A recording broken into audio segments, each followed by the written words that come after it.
کا آکاش ہے جی، دل کو جگا دے وہ احساس ہے جی۔ اے بندہ مومن تیرا دل کیوں اداس ہے، اے بندہ مومن تیرا دل کیوں اداس ہے، نعرہ لگا کے دیکھ تیرے پاس ہے۔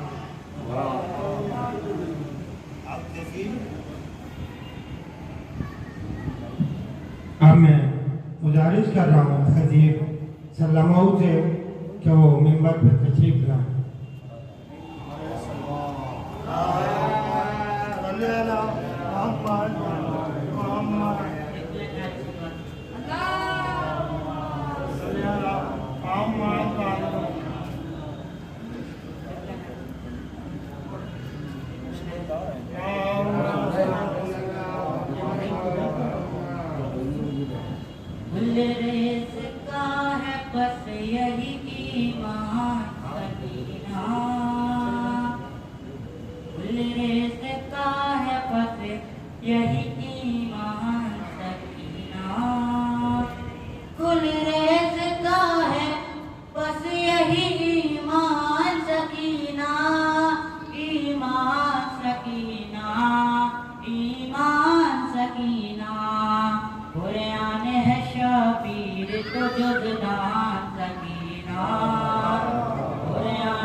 جن کو نہیں ہے آپ کا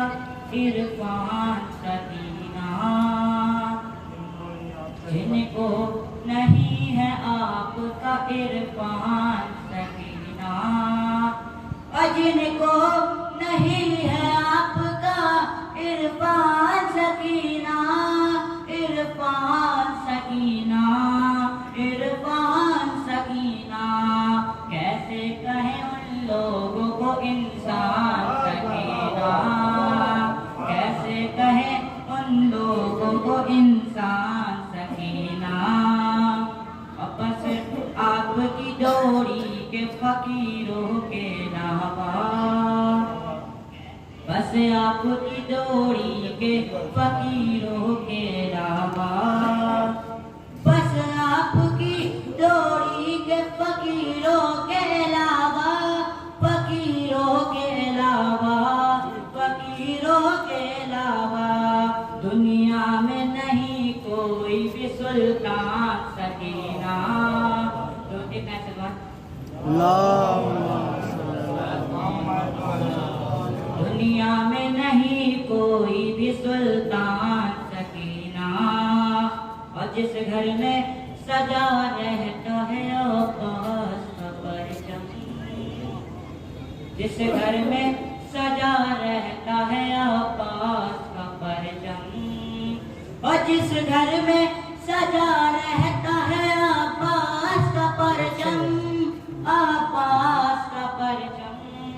آپاس کا پرچم، تا حشر نہیں ہوگا وہ ویران سکینہ، تا حشر نہیں ہوگا وہ ویران سکینہ، اور جس عمر میں بچوں کو الف بے نہیں آتا، جس عمر میں بچوں کو الف بے نہیں آتا، اور جس عمر میں بچوں کو الف بے نہیں آتا، الف بے نہیں آتا، الف بے نہیں آتا، اس عمر میں تھی حافظ قرآن سکینہ، اس عمر میں تھی حافظ قرآن سکینہ۔